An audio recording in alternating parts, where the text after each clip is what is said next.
일곱째 날 새벽에 그들이 일찍이 일어나서 전과 같은 방식으로 그 성을 7번 도니 그 성을 7번 돌기는 그날뿐이었더라.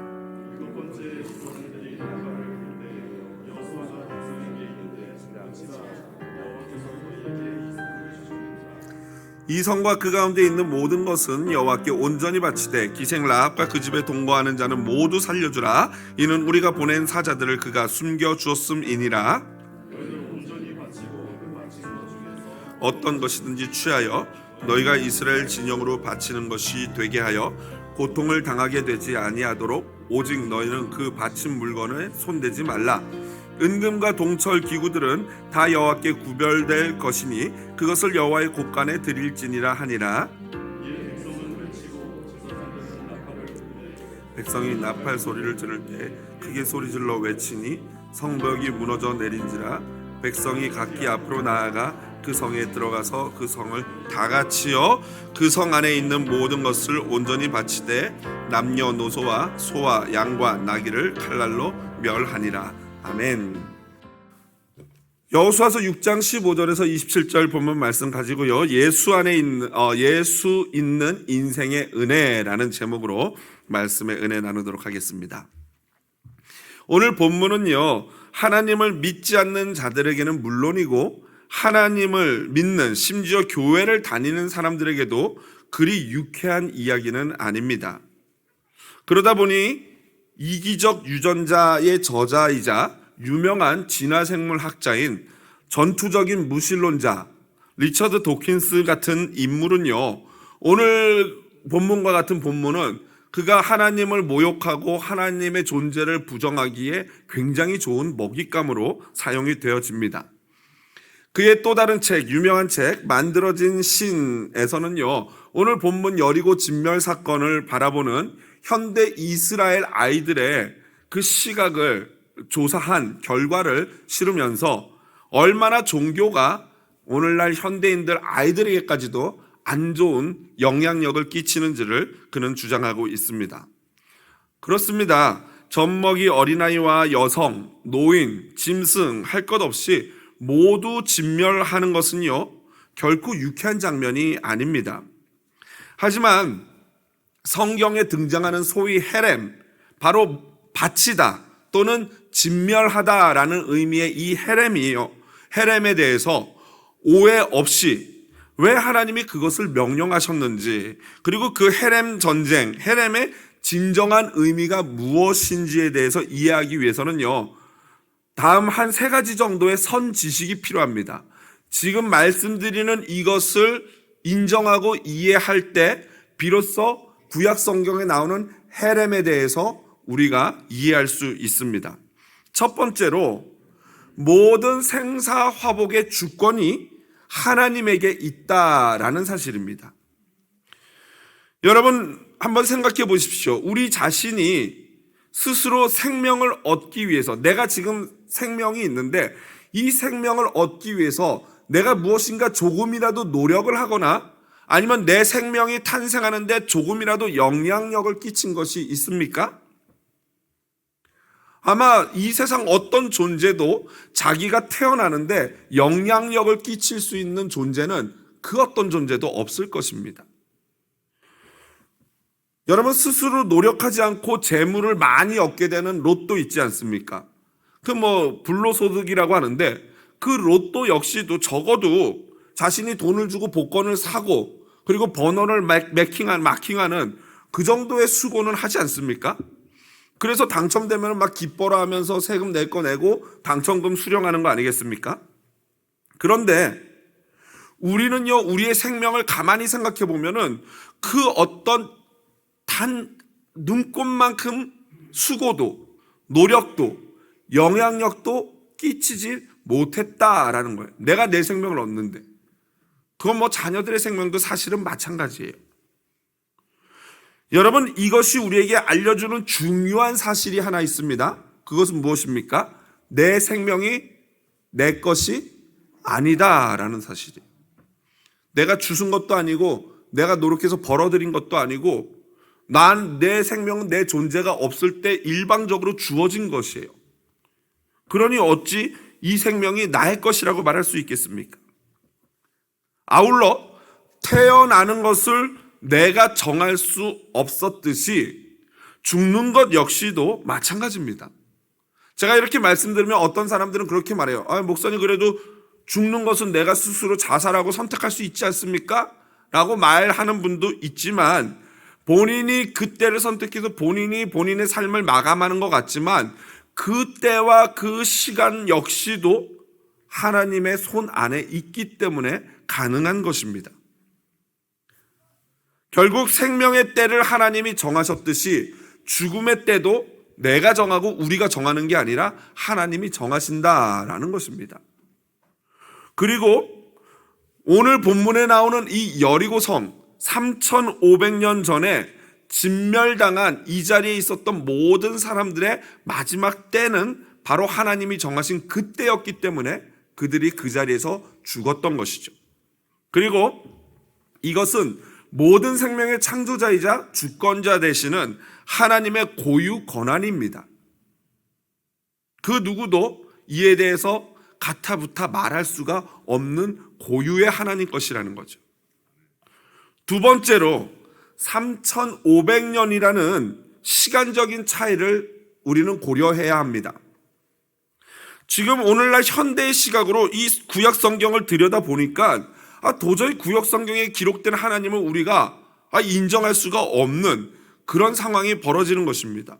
여러분, 하나님은요, 오늘날 현대에는 절대로 이러한 헤렘을 명령하시는 분이 아니에요. 왜 그렇습니까? 왜냐하면 하나님의 이 뜻, 하나님이 우리 인생을 향한 원하는 것, 하나님이 뜻하신 바는 이미 이 성경을 통해서 우리에게 밝히 보여주셨어요. 그러니까 더 이상 하나님이 우리에게 특별한 계시적인 사건, 여리고 사건 같은 경우는요, 특별한 계시적인 사건이에요. 하나님이 어떤 분인지, 하나님이 원하는 게 무엇인지를 보여주는 성경과도 같은 사건이라는 거예요. 그러니까 성경에 기록된 것 아니겠습니까? 그러니까 이미 성경을 기록하신 하나님은 더 이상 이런 전쟁을 명하실 필요가 없습니다. 3500년 전 가나안 사람들이 하나님 앞에 진멸될 수밖에 없었던 이유는요, 그들은 하나님이 가장 싫어하는 인신 제사를 드리는 우상 숭배를 했어요. 자기의 자녀를 불로 태워가지고 신에게 바치면서 자기의 삶이 잘 되는 걸 추구하는 거예요. 자기의 자녀나 아니면 나보다 연약한 사람 잡아가지고 희생제물 써가지고 내 인생 잘 되면 좋겠다라고 생각하는 그런 자들이었어요. 또한 우상 숭배와 폭력, 음란함이 말할 수 없는 수준에 이르렀던 것입니다. 여러분, 그런데 그때 당시에 오늘날과 같은 어떤 법도, 경찰도, 판사도 없었습니다. 물론 함무라비 법정 같은 법이 있었지만 그것은 일부 바벨론 지역, 갈대아 우르 지역에서 벌어졌던 일들이고, 이 가나안 지역에는 그런 것들이 없었던 것이죠. 그러니까 하나님이 친히 그들의 재판관이 되시고 이스라엘을 하나님의 경찰로 사용하셔서 그들을 심판하신 것입니다. 여러분, 하나님은요, 아브라함에게 가나안을 정복하기 전에 400년 전에 다음과 같은 말씀을 하셨어요. 창세기 15장 16절 같이 한번 화면 보면서 읽어볼까요? 내 자손은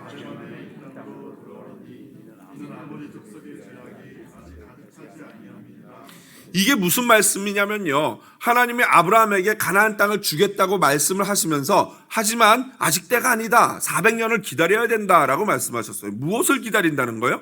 아모리 족속, 가나안 족속의 죄악이 가득 차지 않았대요. 그러니까 하나님은 그냥 기분 나빠서 그냥 쟤네 죽여 이러시는 분이 아니라 그들을 오래 참고 기다리시는 거예요. 그들이 그 죄악된 삶에서 돌이키기를 기다리고 참다가 하나님의 때가 됐을 때, 그들이 더 이상 돌이킬 수 없고 그들의 죄악이 꽉 찼을 때, 병에 차고 넘칠 때 하나님이 그들을 심판하시는 것입니다. 지금 바로 여리고가 바로 그날이에요. 여러분, 한번 생각해 보십시오. 오늘날 여러분의 옆집 사는 사람이 자신의 자녀를 불로 태워 자신이 믿는 신에게 제사 지내고 그 과정에서 맨날 마약과 음란함과 폭력이 난무한다면은 여러분은 어떻게 하시겠습니까? 모르시겠어요?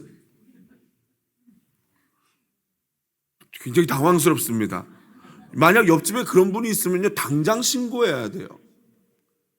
일부에는 아주 과격하더라고요. 여러분 어떻게 하시겠습니까? 그러니까 죽여야죠. 이러시더라고요. 맞는 말이죠. 여러분 아무리 자기 자식을 불로 태워 제사 지내는 사람이 있으면 그 사람은 아마 우리 미국이 각 주마다 다르기 때문에 그렇지만 사형 제도가 있는 주라면은 그 사람 잡히면은 당연히 검찰이 사형을 언도하지 않겠습니까? 당연한 거죠. 여러분 잘 생각해 보십시오. 죄인인 인간끼리도 우리도 역시 죄인이고 그 옆집에 사는 그 극악무도한 사람도 죄인인데 같은 죄인이라도 내가 그래도 조금 더 괜찮은 죄인인 우리 인간이 더 악한 죄인을 잡아가지고 벌을 줍니다. 그리고 우리는 그걸 당연한 거라고 생각하고 사법제도라고 생각하고 그렇게 해야지 질서가 유지된다고 생각해요. 맞죠? 하물며 완전 선이시고 거룩하신 하나님은 어찌 그런 죄를 짓는 인생을 그냥 가만히 보고만 있을 수 있겠냐는 것이죠. 여러분 사실 하나님이 만약 그것을 그냥 내버려 두신다면은 하나님의 하나님 되심, 즉 하나님의 공의로움에 엄청난 문제가 생기는 거예요. 하나님의 하나님 되심을 포기하는 것이 되는 거죠. 마지막 세 번째로 하나님의 공의로움에는 예외가 없습니다. 사람들이 오해해요. 하나님은 자기 이스라엘 백성만, 교회 다니는 사람만 그런다. 그렇지 않습니다. 하나님은 무조건 이스라엘 편을 드시는 분이 아니에요. 하나님은 하나님 편에 선 자만을 보호하십니다. 아무리 선민이고 아무리 선택받은 이스라엘이라고 하더라도요, 하나님 말씀을 지키지 않는 자의 운명은요, 여리고 사람들과 똑같아요. 다음 주 본문에서 자세히 살펴보겠지만 이스라엘 백성이었던 아간이요, 오늘 여호수아의 명령을 어기고 모든 물건 하나님께 바쳐야 되는데 헤렘이 돼야 되는데 욕심이 생겨서 그걸 자기가 숨깁니다. 그래서 결국에는 발각되고 아간은 자기뿐만 아니라 자기에게 속한 모든 가족이 돌에 맞아 죽는 진멸됨, 헤렘을 당하게 되죠. 그렇습니다. 하나님의 공의는요, 내 편, 네 편을 가리지 않아요. 하나님의 공의는 남녀노소를 따지지 않습니다. 공의의 하나님은 그 공의로운 하나님의 잣대를 가지고 모든 인생을 평가하는 분이십니다. 오늘 바로 이 정도 세 가지 기본적인 전제적 조건, 전제적 지식을 갖고 인정하신다면요, 다소 읽으면서 안 됐다, 너무 불쌍하다 라고 하는 다소 불편한 마음은 지울 수는 없지만 그럼에도 불구하고 이 본문이 충분히 이해될 수 있습니다. 구약시대 하나님이 왜 그렇게 하셨는지를 우리는 얼마든지 인정하고 이해할 수 있는 것이죠. 간단하게 이 부분을 다시 요약하자면은 이거예요. 우리는 피조물인 인간이고 여호와는 우리를 창조하신 하나님이신 줄로 믿습니다. 이것만 믿고 인정하면은 이거 당연한 거예요. 하나님이신 분이 하나님의 뜻대로라는 것은 어떤 일이든지 옳은 거예요. 우리의 작은 머리로 판단하고 생각해서 그게 틀렸다 맞다 할 수가 없는 것이라는 거죠. 자, 이런 선지식을 가지고 오늘 본문을 살펴보겠습니다. 이제 여리고성을 도는 마지막 날이 되었어요. 6일 동안 한 바퀴씩 돌았는데 마지막 날 7일에는 7바퀴를 돕니다. 여러분 7일 동안에 안식일이 분명히 있었어요. 그렇죠? 7일이니까 그 중에 하루는 안식일이겠죠. 어떤 날이 안식일이었을 것 같습니까? 첫째 날, 둘째 날? 아마도 학자들이 이구동성으로 얘기하는 것처럼 바로 이 마지막 날이 안식일일 가능성이 굉장히 높지요. 특별히 제7일 이 안식일에 하나님은 7바퀴를 돌라고 명령하십니다. 평소에 한 바퀴 돌 때는 2, 30분밖에 안 걸리는 짧은 거리였지만 이제 7바퀴를 돌면 어떻게 됩니까? 2시간에서 3시간이 걸리는 그 만만치 않은 시간이에요. 2시간, 3시간을 말없이 돌고 나서 마지막 제사장들이 나팔을 불자 이스라엘 백성들이 소리를 확 지릅니다. 60만 명의 군인만이 소리를 질렀는지 200만 명의 모든 백성이 소리를 질렀는지 알 길은 없어요. 그러나 여러분 그게 60만 명이든 몇만 명이든 소리를 지르면 그 소리가 굉장하지 않겠습니까? 예전에 뭐 우리 국가대항전 뭐 한일전 축구할 때나 뭐 무슨 올림픽 때 우리나라 막 게임하고 막 골 넣으면 와 하고 소리 지르면 뭐 잠실 경기장이 흔들렸다라는 그런 얘기가 있는데요. 그래서 어떤 학자들은요, 여리고 성이 무너진 이유를 바로 이 함성 소리라고 보는 분들도 있어요. 소리를 너무 크게 질러가지고 성이 무너졌다. 뭐 무리한 추측이죠. 분명히 뭐 진동은 있었겠지만 그러나 그것 때문에 성이 무너지진 않죠. 굳이 합리적인 성이 무너진 이유, 자연적인 이유를 찾자면은 하나님은 어떤 자연적인 현상을 사용해서 성을 무너뜨리셨을까요? 그렇죠. 지진일 확률이 굉장히 높죠. 거기에 또 지진대가 지나간다고 하니까 지진일 확률이 굉장히 높습니다. 그런데 여러분, 지진이라고 해도 이것 역시 기적이죠. 왜 그렇습니까? 그렇죠. 하필 7바퀴 돌고 나서 와 소리 지를 때 지진이 온다는 것은 아무리 자연적인 현상 지진이지만 그걸 누가 사용하신다는 거예요? 하나님이 사용하시는 도구라는 거예요. 거기다가 또 한 가지는 그 여리고 성이 안쪽으로 무너져 내렸으면 이스라엘 백성들이 성을 넘어가기가 힘듭니다. 그런데 성이 바깥쪽으로 무너져 내렸어요. 그렇기 때문에 그 무너진 성의 벽돌들을 밟고 돌들을 밟고 이스라엘 백성이 계단처럼 그 높은 여리고 성을 넘어갈 수 있었던 것이죠. 거기다가 지진으로 무너지는데 하필 무너지지 않은 성벽이 있어요. 어느 성벽입니까? 바로 라합의 집이 있는 성벽이에요. 지난번에 살펴볼 때 라합의 집이 어디 있었다고요? 성벽 위에 있었다 그랬어요. 그런데 보니까 성벽은 다 무너지고 들어가서 라합을 구해오거든요. 그렇기 때문에 라합이 있던 그 성벽만큼은 무너지지 않았던 것이죠. 그러니까 아무리 지진이라는 자연현상을 이용하셨다 하더라도 이건 역시 하나님의 놀라운 기적으로 언약에 신실하신 하나님이 라합과 그녀의 가족들을 지키고 보호하셨던 것이죠. 그 이후의 일은 여러분 잘 아시지 않습니까? 21절에 보니까 그 성 안에 있는 모든 것을 온전히 바치되 남녀노소와 소와 양과 나귀를 칼날로 멸하니라. 이게 바로 헤렘입니다. 여러분 상상해 보십시오. 얼마나 비참한 장면입니까? 얼마나 안타까운 장면입니까? 군인들은 그렇다 치더라도요, 어린아이와 여성, 노인을 죽이는 그것은 너무 잔인한 것 아니겠습니까? 요즘 뭐 우크라이나 러시아 전쟁을 보면 이 러시아 군인들이 아주 잔인한 짓들을 하고 패전해서 도망가면서도 그렇게 못되게 해코지를 하지 않습니까? 그건 너무나 나쁜 짓이죠. 여러분, 하나님이 죽이라고 명령하니까 죽이기는 하는데 그 실제로 어린아이와 여성을 죽이는 그 이스라엘 병사들의 마음은 어땠을까요? 당연히 죽여 마땅하다 생각한다면 그거는 좀 인성에 문제가 있는 거죠. 불쌍하지만 하나님의 명령이기 때문에 어쩔 수 없이 죽여야 하는 것입니다. 너무나 비참한 일이고 절대 일어나서는 안 되는 학살이지요. 그런데 여러분 이거 아십니까? 바로 이 여리고 성에서 진멸당하는 그 백성들의 모습이 바로 예수 없는 우리 인생의 모습이라는 거예요. 그 비참함, 그 안타까움은요, 바로 모든 인생이 걸어가야 될 길이에요. 여러분 지금 우리가요 3500년 전에 죽은 여리고 사람들 걱정할 때가 아니에요. 사실은 저와 여러분의 운명도 그 여리고 성 사람들과 다르지 않다는 걸 아셔야 돼요. 원래 진멸당해야 되는 사람이 저와 여러분이라는 거예요. 리처드 도키슨 같은 사람은요, 제가 볼 때는 예수 없는 인생의 이러한 비참함을 똑똑하니까 아는 것 같아요. 이렇게 비참한 걸 아니까 길길이 날뛰면서 본능적으로 막 그냥 하나님을 반대하고 신을 반대하고 그러는 거 아니겠습니까? 여러분, 만약 무신론자들이 본인들이 믿고 말하는 바처럼 하나님 없고 신은 없고 우리 기독교인들이 이상한 뭐 최면에 빠져가지고 저러고 있다고 한다면은 우리가 무슨 말을 한들 상관할 바가 없지 않겠습니까? 저것들 미쳐서 그러니까 아이고 안 됐다 그냥 이러면 되는 것을 길길이 날뛰면서 이러는 것은 분명히 그도 본능적으로 아는 것 같아요.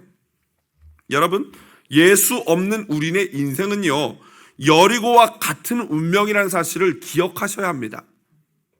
그러니까 우리가 하나님 앞에 뭐 여리고 사람 죽인 그게 부당하니 어떻게 신이 그럴 수 있냐느니 하는 것은요 어불성설인 것입니다. 여러분, 하나님의 저주를 받아 진멸당할 수밖에 없는 것이 여리고 백성들이었고 모든 인생이고 저와 여러분의 운명인 것입니다.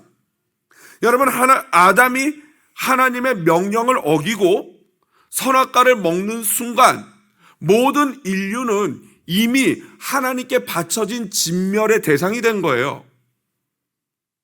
여러분, 아담과 하나님의 언약을 기억하시죠? 창세기 2장 17절 보니까 선악을 알게 하는 나무의 열매는 먹지 말라. 내가 먹는 날에는 반드시 어떻게 돼요?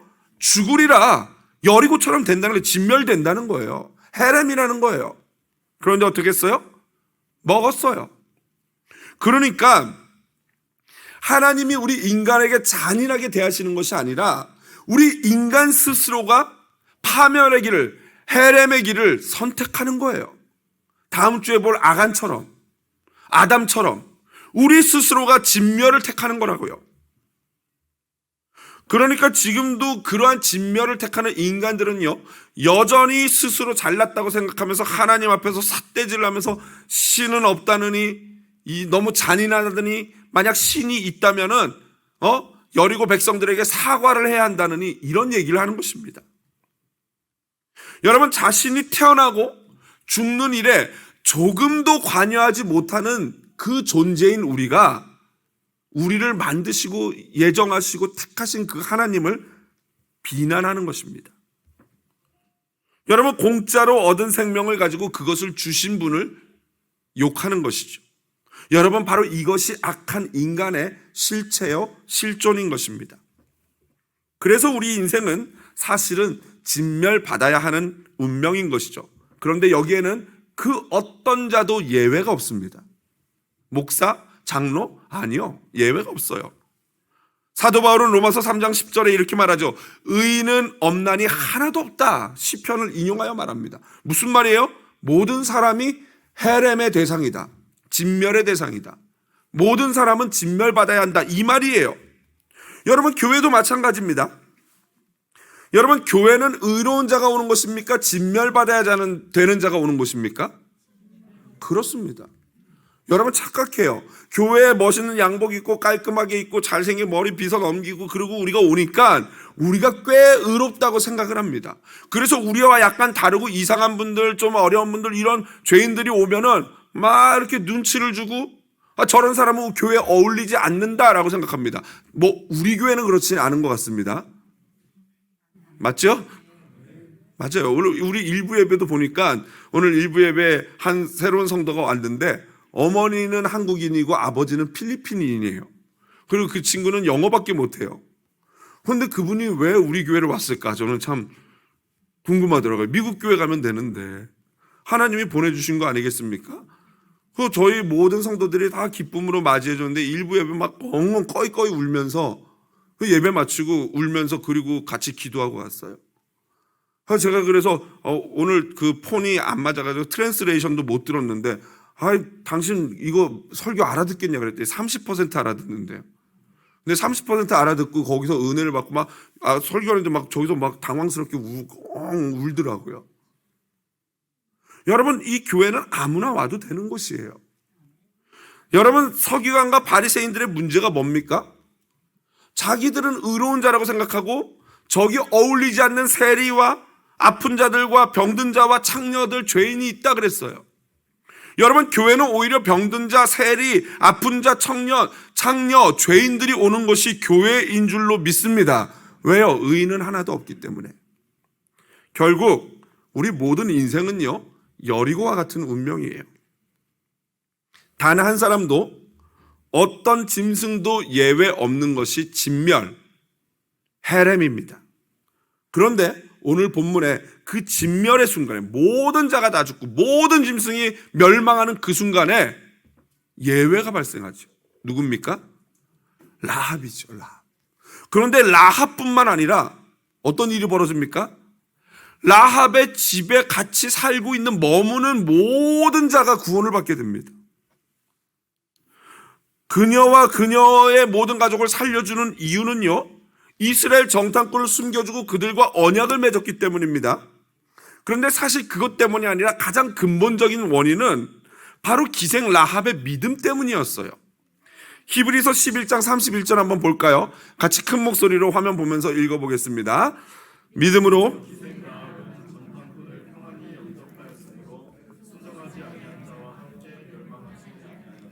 아멘. 우리가 진멸 가운데 살아남을 수 있는 방법을 우리는 오늘 본문 라합을 통해서 배웁니다. 믿음이에요. 그런데 그 믿음이 어떤 믿음이냐? 라합이 구원을 얻은 것은 우리가 알고 있는 그냥 믿음으로 구원받았나 보다 이것보다도 더 많은 구원의 비밀을 라합이 우리에게 알려줍니다. 마태복음 1장 5절에 다음과 같이 기록합니다. 살몬은 라합에게서 보아스를 낳고 보아스는 루색에서 오벳을 낳고 오벳은 이새를 낳고.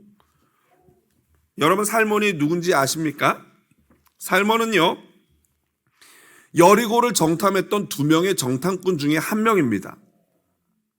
그런데 자기를 숨겨주고 자기를 살려줬던 라합을 살몬이 다시 여리고가 진멸되는 가운데 살려주고 그녀와 얼레리꼴레리 사랑이 싹 터가지고 그 위기 가운데 둘이 눈이 맞아 결혼을 하게 된 거예요.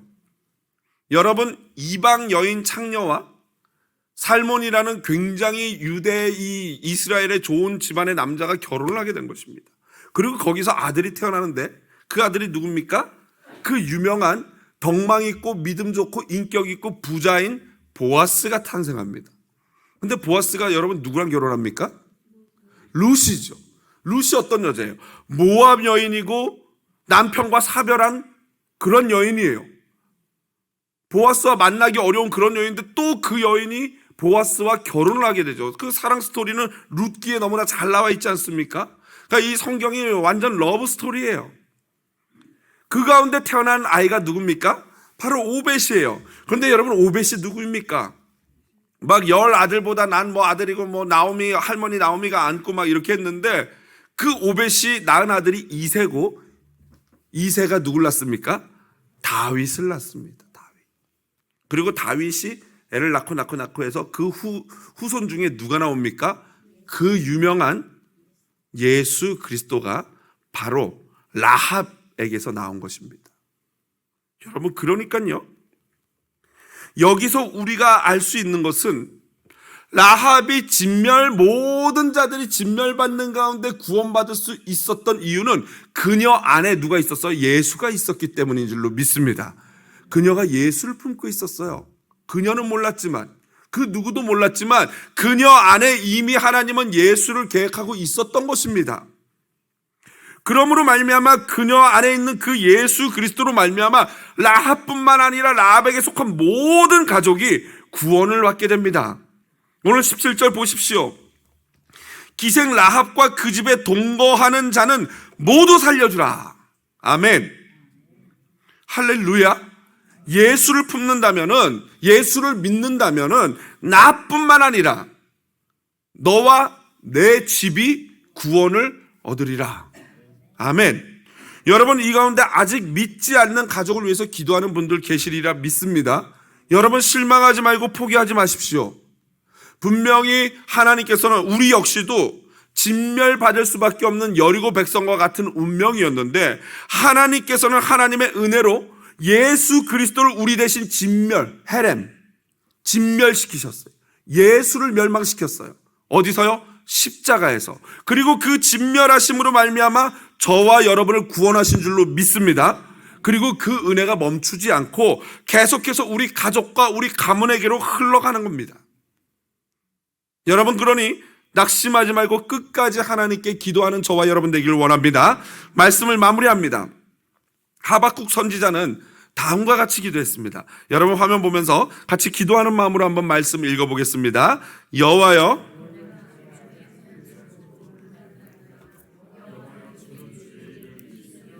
부응하게 하옵소서. 이 수년 내에 나타내시옵소서. 진노 중에라도 긍휼을 잊지 마옵소서. 아멘. 여러분 진노 중에라도 긍휼을 잊지 않는 하나님이 우리를 멸망하고 헤렘해야 되는데 그 대신에 긍휼을 베풀어서 어떤 일을 행하셨습니까? 자기의 아들을 죽이셨어요. 자기의 아들을 멸망시켰어요. 그렇게 하심으로 말미암아 저와 여러분을 진멸 가운데 구원하신 것입니다. 여러분, 그런 하나님한테 어찌 무자비한 신이라고 말을 할 수가 있습니까? 그런 하나님한테 어찌 사과해야 한다고 말을 할 수가 있습니까? 무식하기 때문이에요. 무지하기 때문이에요. 여러분, 부흥이라는 것은 다른 게 아니에요. 부흥이 교회 막 성도 늘어나고 교회가 막 커지고 이게 부흥이 아니에요. 부흥은 우리를 위해서 나를 대신해서 진멸당하신 예수가 내 가슴 안에서 가득 차오르는 것입니다. 이게 부흥이에요. 여러분, 진짜 부흥을 원하십니까? 아멘. 여러분, 라합이 구원받을 수 있었던 이유가 바로 그 예수이듯이 우리 역시 구원받을 수 있는 이유는 바로 이 예수인 줄로 믿습니다. 이스라엘 백성이 여리고를 무너뜨릴 때, 진멸시킬 때 뭐라고 외쳤을까요? 기드온과 그의 300 용사들은 여호와를 위하여, 기드온을 위하여라고 소리치며 진군했습니다. 그런데 이들은 뭐라고 외쳤는지 알 길이 없어요. 적혀 있지 않으니까. 하지만 우리는 우리를 진멸하려고 덤벼드는 죽음의 권세를 무찌르기 위해 외쳐야 할 이름이 있습니다. 여러분, 그 이름이 무엇입니까? 아멘. 바로 그 이름 예수인 줄로 믿습니다. 그 이름을 부르는 자가 구원을 얻습니다. 오늘 어떤 고통과 두려움과 죄악 가운데에서라도 오직 예수의 이름을 부르고 예수께만 나온다면은 구원을 얻게 될 줄로 믿습니다. 오늘 그 이름을 믿음으로 부르는 저와 여러분 되기를 원합니다. 우리 함께 이 찬양 드립니다.